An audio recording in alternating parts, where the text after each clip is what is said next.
Welcome back sa Book Gaming Channel. So guys, nakita nyo naman yung cryptocurrency, yung Bitcoin, tumataas na naman yung presyo. Again, 6.3 million na po yung presyo ng Bitcoin right now. 6.3 pesos. Ang tanong, Book Gaming, anong mga cryptocurrency yung magandang bilhin habang nasa bull market tayo, habang nasa bull run tayo? Don't worry, in this episode, I got you covered. So, guys, right now, na-mention ko kanina, nasa bull market tayo. Check natin tong si TEN. Guys, si TEN, nung nire-review ko to, yung TGE nito, guys, excited ako. Bakit ka mo? Adrian, bakit excited ka sa TGE ng TEN? Kasi ang daming nagpa-participate. Sa cookies count pa lang nila. Okay? Almost 500% na yung nakita about sa activity dito kay TEN. Again, guys, na-click natin. Again, guys, yung mga link ni TEN, ilalagay ko sa description later on. Okay? Ma-mention ko na lang nga pala, guys.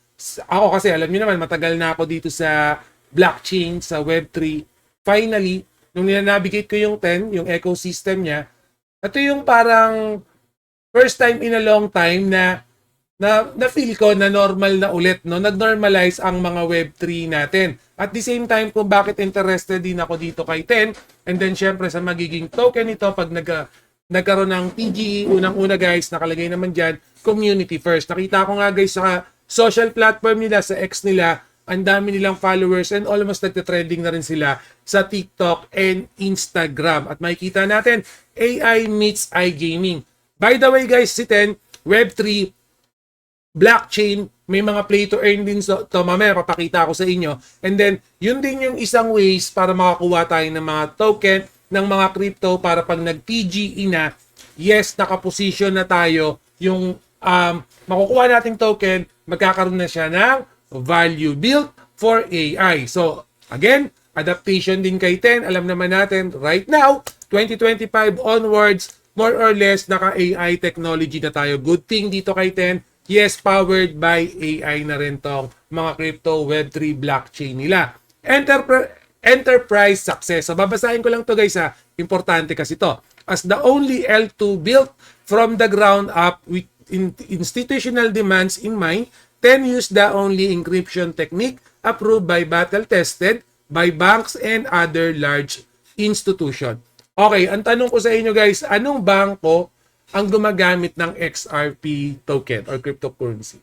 So the short answer is wala. No. Okay? Si TEN guys, yung mismong layer niya, yung gumawa ng TEN, yes, gumagamit sa bangko. So for me, mas may advantage yun. Kasi ang tagal nang pinopromote ni XRP pero up to this now, siguro question yon, bakit wala pa rin gumagamit na bank kay XRP? Alright? Okay, trusted encryption, mabasa ko na lang din to. These have been used by the world's largest phone manufacturer and bank for trustworthy encryption for years. That's why TEN uses the same battle-handed T technology. And yes, since big project na makikita natin yung mga partners para kay TEN. Okay? So, the new internet, nakalagay, ito nga guys, mga bragging right lang to. The new internet, okay, again guys, itong mismong platform, yung token, papakita ko yung play to earn, don't worry, stay tuned lang kayo, gusto ko lang ma-explain itong mga taas, kumbaga nasa taas, no?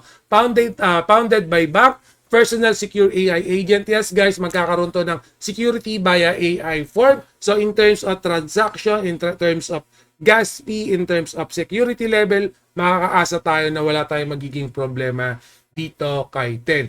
Unlocking Ethereum. TEN unlocks Ethereum untapped potential with faster, cheaper encrypted transaction.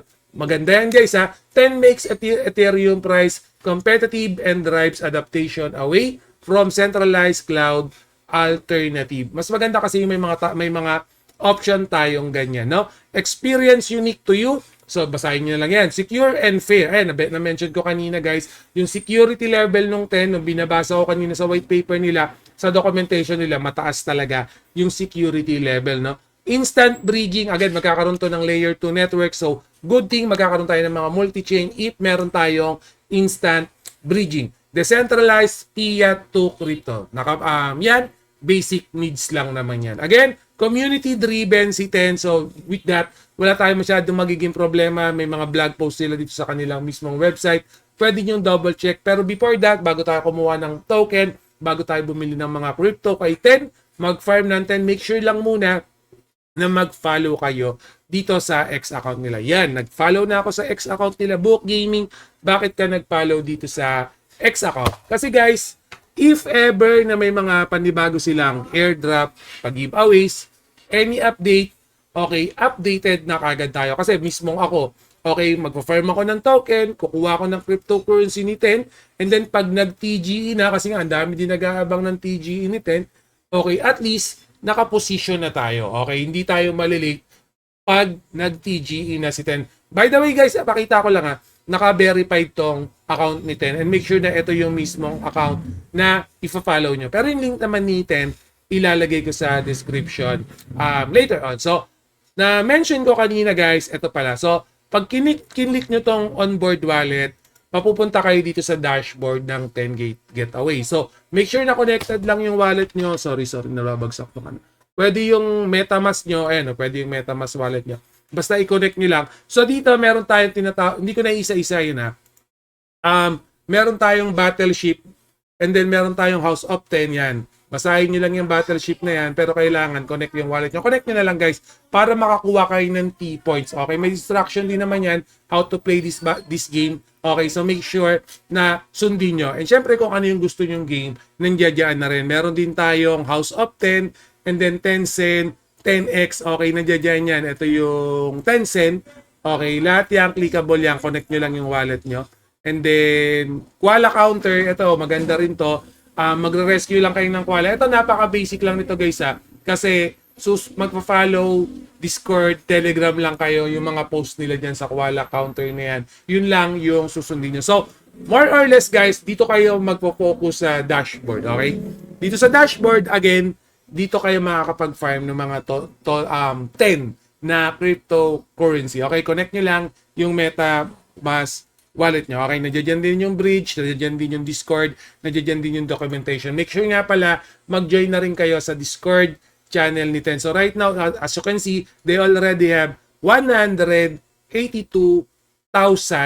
members sa kanilang Discord page. Again guys, 182,000 na sa Discord page si Ten. And then kung chinek pala natin yung extra, kalimutan ko mention kanina, meron na silang 154,000 subscribers sa kanilang X account. Na-mention ko naman kanina guys, yes, big project kasi tong si Ten. Okay, ganyan talaga pag big project. So, if magka-TGE na, lumabas na yung TGE ni Ten, okay, and then may mga cryptocurrency na tayo na hinahawakan, nakapag-farm na tayo, basically, doon magkaka-value yan, and yes, kikita kayo kahit wala kayong puhunan. Ayan ang technique, ayan ang magic pagdating sa mga crypto trading, no? So, etong content na to may nilalagay akong mga, ba't natanggal ko? Pero anyway, etong content na to may mga nilalagay akong infographics kanina.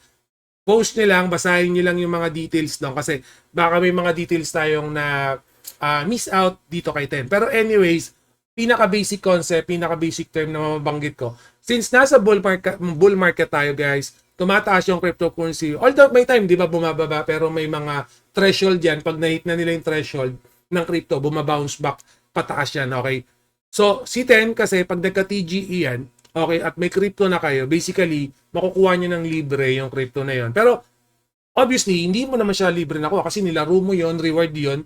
Okay, sa pag-farm mo, gumamit ka ng internet, gumamit ka ng data, nagsipag ka. Kumbaga, kung masipag ka, magkakaroon ka ng crypto. But the point is, right now, yung mga token, yung mga cryptocurrency na nasa market, matataas na yung price. Okay, so, nasa atin pa rin yan. Kunwari, ayoko magsipag. Okay, medyo busy kasi ako. Ang dami ko nang nilalarong games. Pwede akong bumili ng cryptocurrency ng 10 pag nagka-TGE na sa pinakamababa. Okay, lowest price pa rin kasi yan pag nag-TGE yan, mababa pa rin yung price niyan. Okay, bababa yung price niyan pag nag-TGE. So, i-hold ko lang yan since nasa bull market tayo, nasa bull run tayo. I-hold ko lang yung token na yan ng 10. And then pag tumaas na yung market, yung token ng 10, yung cryptocurrency na yan, that's the time na ibebenta ko na yung token na yan. Okay, that's the time na i-release ko na yan. Or, okay, dalawang part yung bibilin ko. For example, 100 token, 100 token. So, ang gagawin ko na yan, yung 100, lalaruin ko lang, kumbaga, buy and sell ko. Buy, sell, buy, sell. Yung 100 naman, i-hold ko lang, pang retirement plan ko na yan. Okay, kumbaga, pag ganitong malalaking project, matataas yung potential, pag nasa bull market, tuloy-tuloy yung mismong angat niyan. Okay, makikita naman natin pag nasa bull run tayo, tuloy-tuloy yung angat ng mga token natin. So, in verdict ko dito, okay, sa mga masisipag yan, pwedeng-pwede kayong pumasok sa 10 cryptocurrency. And guys, always remember, book Gaming Love Sean. See you again in my next video. Salamat. Mwah!